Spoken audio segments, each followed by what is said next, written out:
Now, I was contemplating on how I would do this. I've come to a conclusion that I will simply just do it and not overthink it, because then I'll just take too long to actually do it. So, how I'm going to do this guide, quote unquote, is I'm go into practice mode, and I want to do it for each map. Like, this is how I play Luchino for each map. But I also just want to do like basic hunter stuff, basic hunter tips. So, I'm only gonna do the maps that you get for rank. So Arms Factory, Red Church, Sacred Heart, Lakeside, Moonlit, not White Sand Street, Leo's, Ever Sleeping Town, and Chinatown. Since those are the ones that are available in the ranked map pool. So right now I'm gonna go into Arms Factory, and I will show you guys how I play Arms Factory. Now, a first basic tip is have multiple builds for a hunter. I have 2 for Luchino. I don't do it with like any other characters since I don't play them. I have one build when I play them essentially. But for Luchino, I have 2 builds. My quote-unquote main Luchino build, which is fast pallet break and faster time on chair, and also impulsive along with control free. So this is very chase oriented. And then my actual main Luchino build has trump card and detention, along with, well, of course, has attention, but anyways, as Berserker, is nostalgic, and control freak. Control freak is like a must on Luchino, because you're able to jump into the air, you press space, so that way you just fall down naturally instead of hitting the floor and then doing like that little animation that he does. And then you get the speed boost of 10% for 3 seconds, which do not underestimate 10% for 3 seconds, because that can be the difference between not getting a hit and getting a hit. Is that close. Nostalgic is nice because if you're like not like super close to the chair, then you can go after the saver, you can get an extra hit on them within the 12-second time period, and then you can chase the survivor. You know exactly where they are. If they try hiding, you see them no matter what. Impact, this is like the one point that can be switched around for different things. Right now I have it on impact for like mercs, for example, so that way they take much longer to heal. But you can change it out for something like mischievous if they have a harass, or you can change it out for something like, I don't know, exhibitionist, or stack of rage if they have too many stuns. I prefer desperate fight. But yeah, it's a basic thing when it comes to builds on characters. Make sure you know your character's abilities like extremely well. You know them inside and out. You know little tricks with them. You like read up on them so you know everything. You don't miss anything. You know all of the basics for your abilities, how to use them, when to use them. Traits. Traits are a special, interesting thing. It depends on the hunter you're using, and if you're like me, you use trump card a lot. You have to decide your starting one and then the one that you use later. So it's even more choices for you. I use Blink because, well, I can get a hit really quick with Luchino's normal jump, and then I can get a Blink down. I can bring Peepers if I felt like it. On a bigger map like Moonlit, I will bring Teleport instead of Blink, just because that means I'm able to go away from the chair. I can pretty far and stop Cipher Rush, and then I can maybe get a hit very far away from the chair with the rescuers going, and then if I see that they're gonna beat me to the chair, I can just teleport there. They can't do anything. Patroller's like a training wheels thing, especially on like Luchino, but like you can use it on like Naiad. Like Naiad is evil with this. Uh, Violinist is evil with this. Any hunter that's able to do not just chip damage, but on the amount of damage of a normal attack, Patroller is very evil on. So you can do it on Luchino. I don't do it anymore. I used to, but that is something you can do. Excitement. Excitement is like if you bring excitement for like 2 stunners, that's value. You will get value out of it. Because in higher ranks where you're able to spawn choose, you can see where the survivors are, you can see which survivor it is. It just means you're able to take more chases.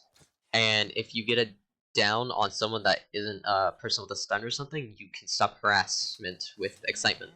Abnormal, you could do this like late game or something. For the final cipher, it's at 99%, and just hit it, and there you got extra time now. Or if you're like extremely confident, because I've seen characters like really good smiley faces bring in normal for the start of the game. Poloon can bring in normal. Characters that are just really good and you're really good with, you can bring in normal on. Usually, I wouldn't recommend it. I don't bring in normal on Luchino. And listen is, it's listen. We don't talk about listen. Okay, let's go into the game. So every hunter also has different stats, different movement speeds, different vault speeds, different attack speeds, recovery speeds. Every hunter is unique in that aspect. Not one hunter is going to, well, they can be the same, but for the most part, they're different. Some characters are already just generally good at breaking pallets. Some characters are really fast, like Clerk. For Luchino, in his case, if he doesn't have any sort of pallet break speed, then it's decently slow. I can try showing you here by activating this bot here.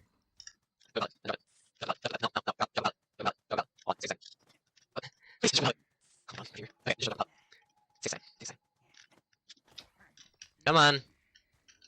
Oh my god. They're just gonna use their abilities. Hurry up, drop it. Thank you. Okay, that took too long. Anyways, for Luchino's case, if he doesn't have any pallet break, that's decently slow. However, Luchino does make up for it by being able to jump at close distance. So you see this little animation that he does, where he like, I don't even know how to explain it, it's too fast for my eyes, he, like, goes back and forward very quickly. In that animation, you cannot get Control Freak. It is not possible, because it's not, the game does not count it as a normal fall. In order to get the normal fall, just press space. That's a normal fall, you get the 10% movement speed boost, and look how fast I am. You can see the increase and decrease in speeds. Especially since I don't have any presence right now, and I have Hunter's Instinct. Since every survivor, every uninjured survivor is giving me a 2% movement speed boost, I have 8% right now, and then on top of that, I get the 10%. So it's 18%, which is quite quick. I failed. Hold on. There. Very fast. Definitely much faster than normal Luchino. A normal Luchino, if I increase my presence to my first ability, you see I'm definitely slower. But that's just 8% gone. You still have this 10% permanently throughout the rest of the game. So you can still catch up to survivors, especially if you also have Impulsive, which is another, I believe, 8% for the duration of your charge attack. And Luchino has a kind of a long charge attack, in that, you know, it takes a while to wind up and then actually swing. Now, charge attacks, they change your hunter's hitbox, they change the amount of time it takes for you to swing, and also, you don't recover as quickly. As you can see, it takes me quite a while to start moving forward, and I was holding forward that entire time. So, with like Luchino, for example, you have Impulsive, you have Control Freak going on at the same time, that's also 18% movement speed boost. You're going to go extremely quickly while holding out your charge attack. You will close lots of distances, so if you like mess up quite a bit on your jump, boom, charge attack, I get a bunch of movement speed, I'm basically like all the way over here, instead of just being right here, which is significant. A hit in this game is incredibly important. Multiple hits on multiple survivors is incredibly important. You need injuries later in the game if you want to win, because if no one's injured and you have a kill, that's going to be much more of a difficult game than you have at least one person injured, because that means that they have to waste time healing, and so you can find two people at the same time potentially, or you can find that one person and that chase is timers cut in half. Theoretically, of course. All these things are incredibly important when playing as Hunter. You gotta know every single ins and outs. You wanna do little tricks, like how you see me do with charge attacks. You have a red light that's invisible to you, but survivors see that. And so you gotta use that red light. You gotta bait using your red light over here and then going the other way or something, so I can get you a terror shock maybe. You gotta use every single little movement speed boost to your advantage. Making sure you use your ability to, like, its absolute strongest. Being able to go through pallets very quickly if your hunter can, or just avoiding pallets entirely. And as for Luchino's case, you can learn many jump spots with him. I mean, it is insane the potential that this character has, and that's what I saw in Luchino. I saw potential, that's why I picked him up. He looked fun. He's able to just, when it comes to loops like these, instead of just going around them normally, he can just ignore them entirely.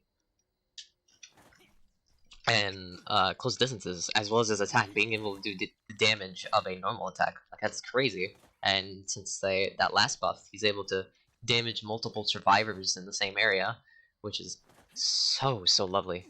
And then being able to jump while there's a roof over your head too, that change was, I think, pretty underestimated. Because, well, you can get jumps now in, like, Sacred Heart Hospital, and even if you hit a roof or something with that jump, you can still get Control Freak activated. You can still slam for when you hit your head, if there's multiple people there. You can get much better jumps as well. Like, I'm trying to remember if you were able to, like, jump in here. I think you were able to, but, like, you can get much tighter jumps now with Luchino. Like, something like this. I missed again. There you go. Right? A character like Luchino has many jump spots that you can learn.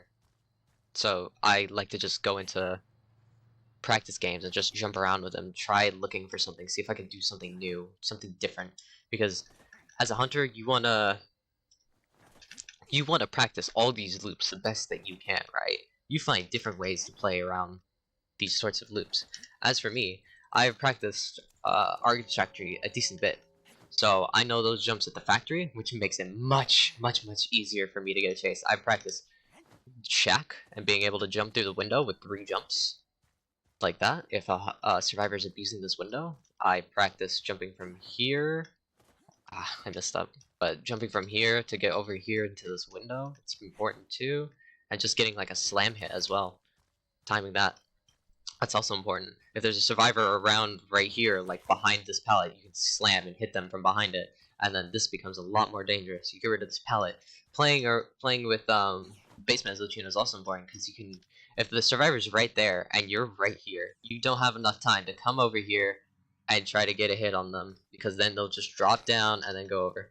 But something you could do with Luchino instead is you could just jump over here, that baits them down, great, you have a swing hit.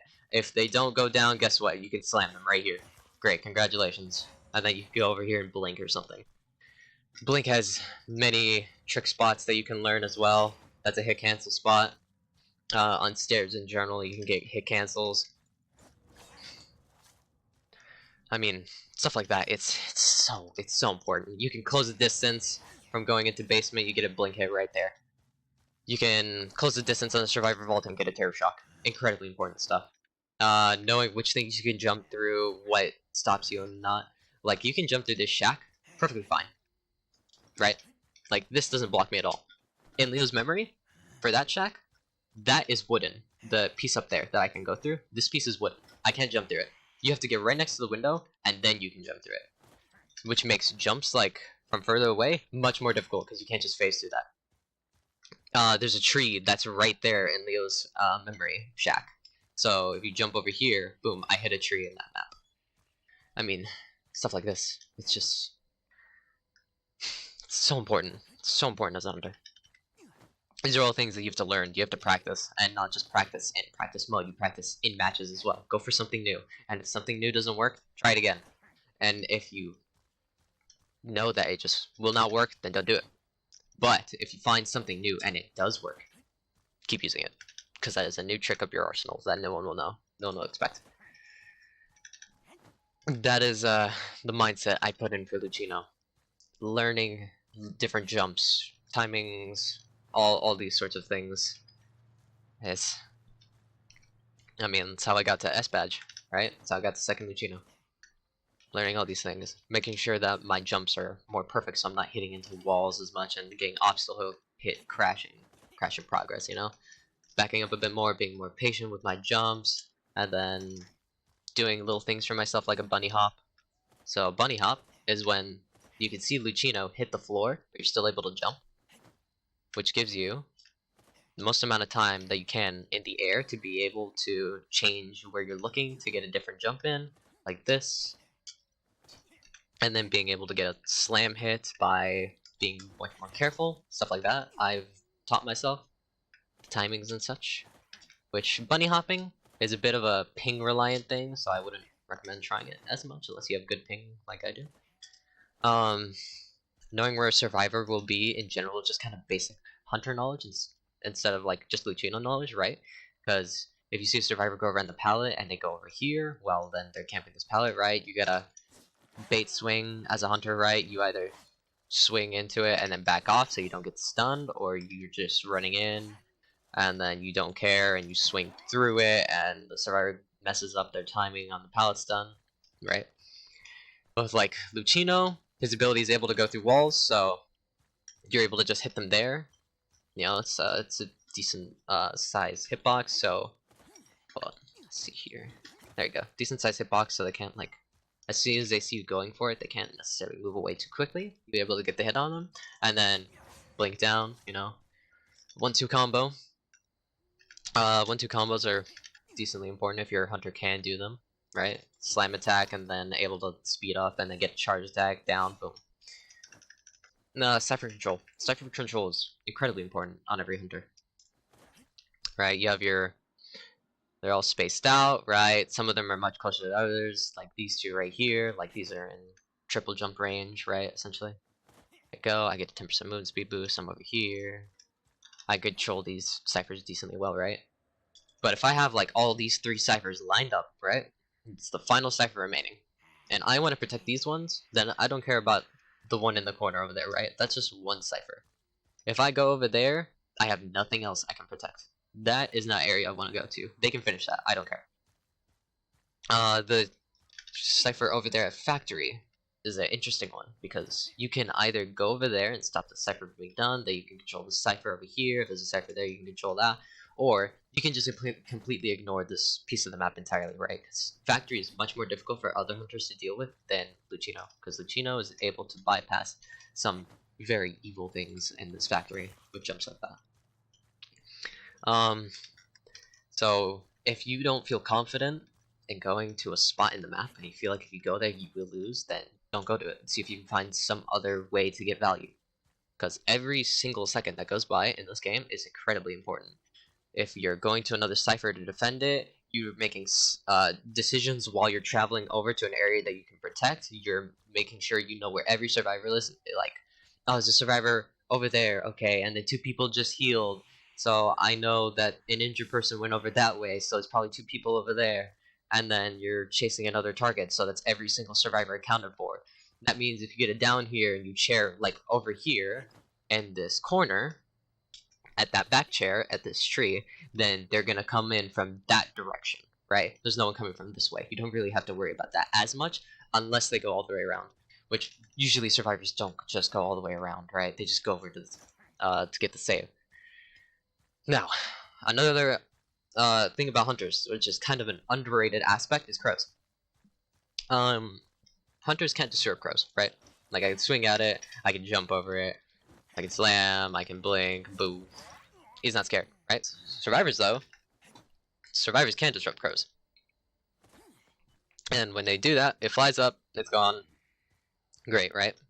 Now, you would be like, okay, well, crows aren't really that helpful, because, like, are you really going to notice that they're gone?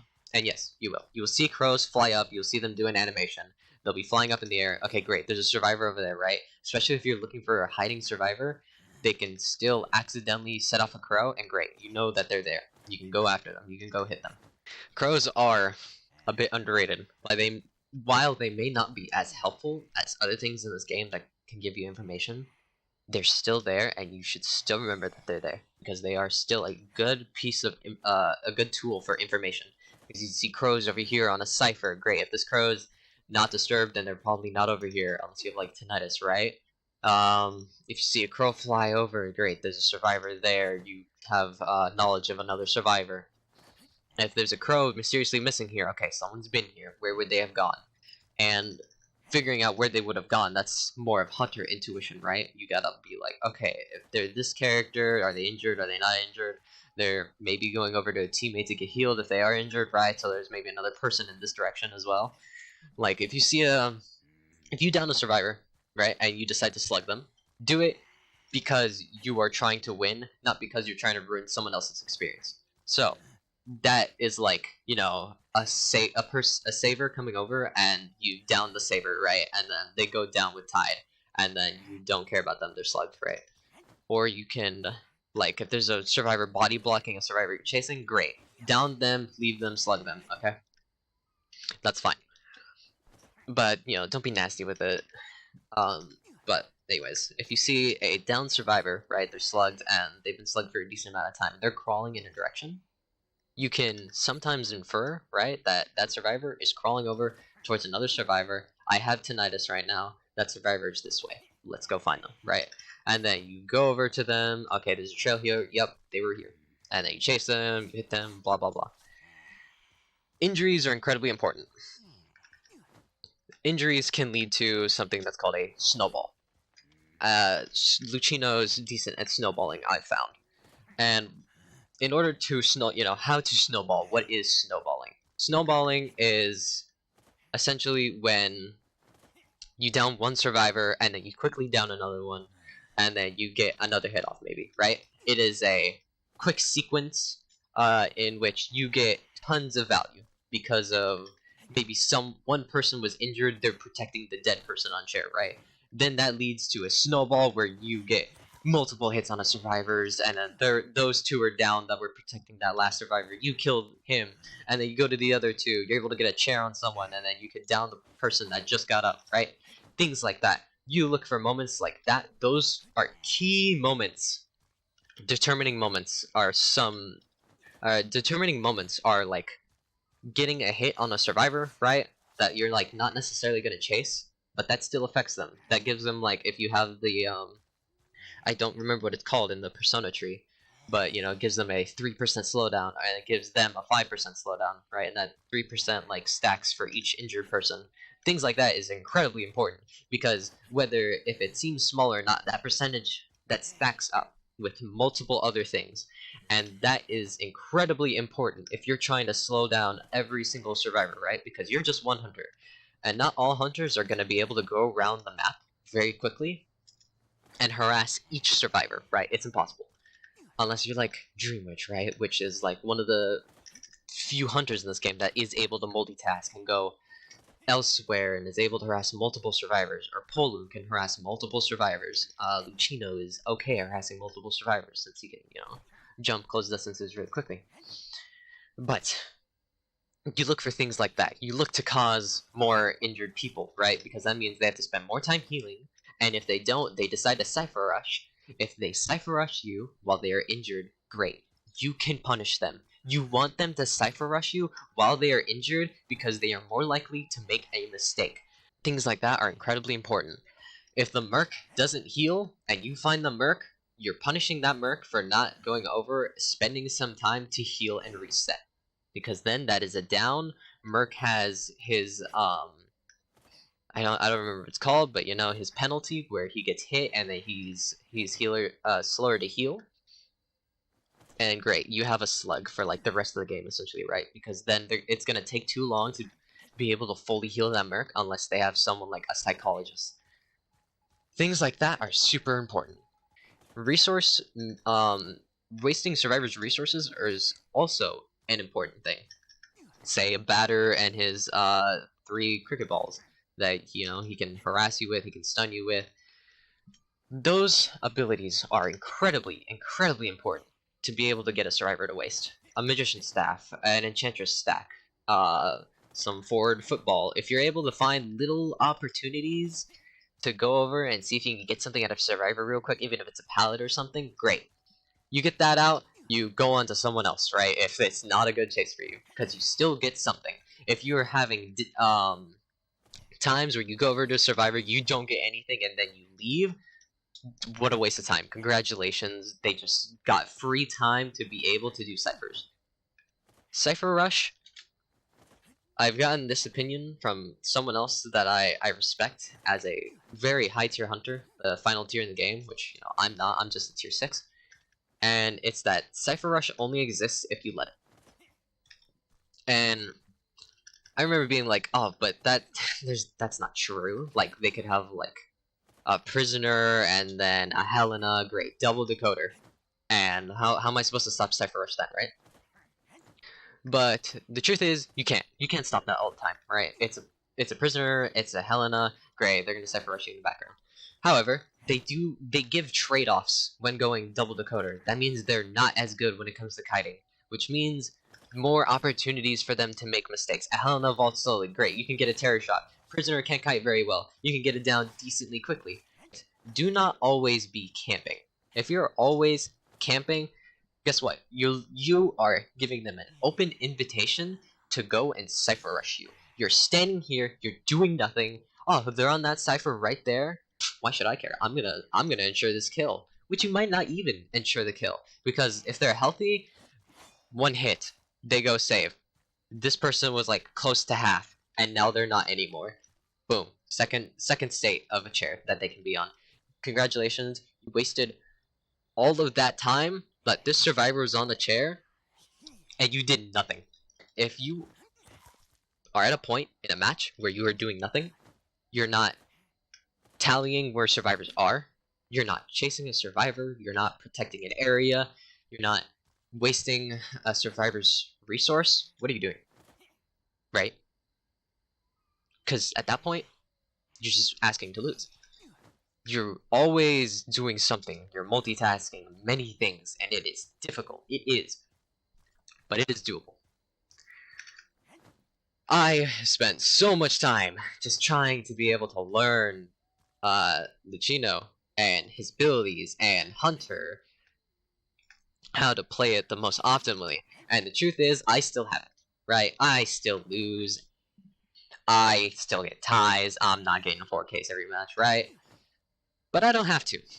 I have a decent win rate still. And, you know, I feel like that's what you should strive for. At least a decent win rate. Don't try to be perfect. You never will be. I'm not perfect. You've seen me hit walls before when chasing after survivor like this. I miss my jump, I hit the wall, great. I extend the chase for too long. You just make sure you're always learning something. If you're always learning, at least you're able to take away something from a match, then it wasn't a loss, even if you did lose. Sometimes a loss is more important than a win. And that reason being is that you can learn something from a loss, but you've already won, right? And it was a very easy match, you probably can't take as much. You can't learn as much from that match as you could from a lost match, right? Most of the time. There are going to be times where you can, obviously. But this game is just about learning, right? So much to learn. So much to learn. I still am trying to figure out to see if there's more jump spots that I can figure out or not. I'm trying to figure out if I can do sneaky little tricks to be able to get, you know, easier hits on survivors, right? Because you see me do the little red light mind game, go back, and then, great, I hit a charge attack, but, you know, some survivors, that doesn't work on if they're paying attention. You just want to make sure you're always on it. Never give up. Never back down, never what, right? Because if you let all these things get into your head, oh man, I'm getting stunned so much, right? I'm losing so badly, and I feel like I can't do anything about it. That's not the right mindset to have. You gotta be like, okay, what mistakes did I make? How can I learn from the mistakes? Is there a way I can play around it? And I feel like that's really just the mindset that you need.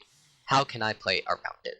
If you see an antiquarian, if you see a forward, oh, they're gonna harass. Great, I'm gonna bring faster ballooning. I'm gonna bring excitement. If you're playing one single playstyle every single match, yes, you're bound to lose because there will be a playstyle that beats that one playstyle. Even if you win so much with that one playstyle, it is not perfect because every playstyle has a weakness. And that weakness, survivors will be able to find it. So, what do? Well, great. If that's a team composition that beats the strategy that you have, well, you have another one. And then you have another one for another team comp, right? Every single survivor group has a weakness somewhere. You just gotta look hard. Sometimes. However, if it's like 4 decoders, what's their weakness? Well, decoders can't kite as well. So what's their weakness? Kiting. get a down, go harass someone else real quick, get a hit in maybe, go back, maybe the person's up again, down them, chair them, great. That means that survivor is injured. They are more likely to make a mistake, and you can get a down, and then that means that's 2 people off of ciphers and 2 people that are most likely not both on ciphers. There's probably 1 person on a cipher, then the other person has to come save them both. You're maximizing your own time, and you're making sure that the survivor's efficiency decreases with every single play that you make. I'm doing my best to explain these things, just from experience alone, right? And everything that I've learned from my own experiences while playing.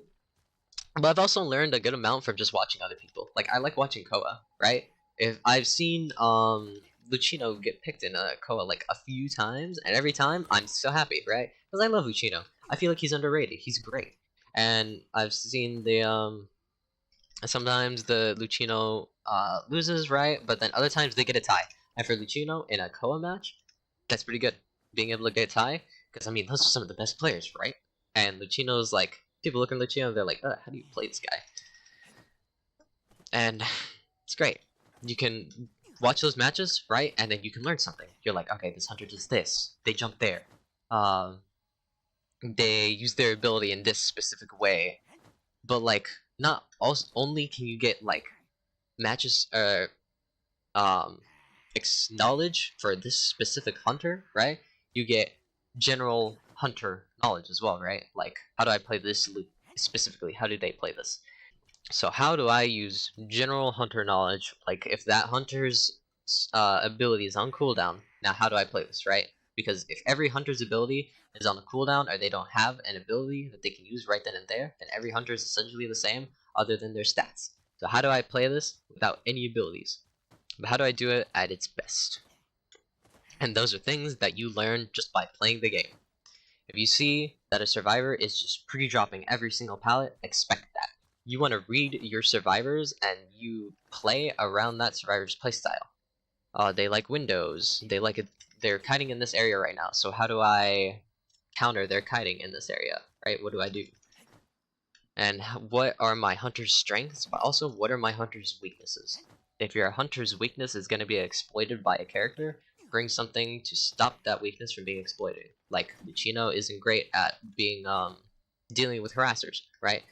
If I have a survivor down, there's a forward. I'm not great at dealing with a forward because I jump over, right? He makes a mistake, but guess what? He has flywheels, so he just flywheels out of it. Then I go back, and then we're playing this mini game again, right? You could bring like excitement, great. That deals with like basically every threat. Or you have a little trick that you can do with your hunter, and then you do that trick, and then you get a hit. But they're still wanting to harass, so like in that case, great. That just means if they go down, you slug them. Do it again, have that same mini game. Oh, but this time you do something different. Boom, he's down. What survivors that you should go for first is difficult, because a perfumer can give you presence, right? She can give you quick presence, quick ability, and boom, like for the rest of the game, you're crazy. You're not just basic jump Luchino that has to get a normal hit in. You're Luchino that's able to jump around like crazy, get hits that he shouldn't be able to get, right? Like if he just didn't have any presence. So because you chased this perfumer first, you're rewarded for it. So that's kind of what you look for, is like, what survivor is going to reward you the most if you play them correctly and you beat them, you know, you down them. What's gonna give me the most? If I down a prisoner, great.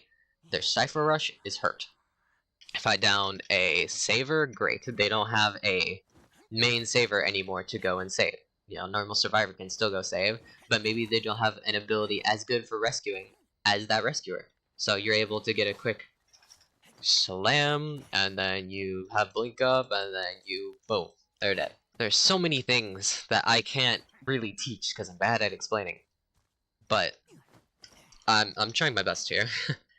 There's just so many things that goes into every single hunter match, and I probably haven't covered everything in this video, but I hope I've covered the most that I possibly can. Just never stop trying. Like, if you want to learn a hunter, right? But their like abilities, they scare you, and you're like, oh man, but I'm gonna get I'm gonna get bullied in these matches that I play. Of course you are. Of course you're gonna get bullied, right? You're not good at that hunter yet.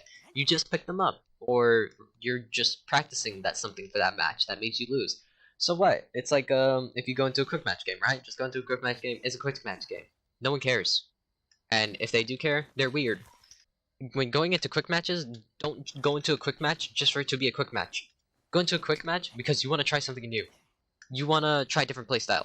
You want to practice against going against Survivor. Make sure you always have a goal in mind. Because if you set goals for yourself, then, you know, the chance of you being able to learn much quicker and be able to grind ranked is gonna, you know, it's gonna go up more than an average person that's just like, okay, let's just go into a quick match game. All right, cool, I beat them.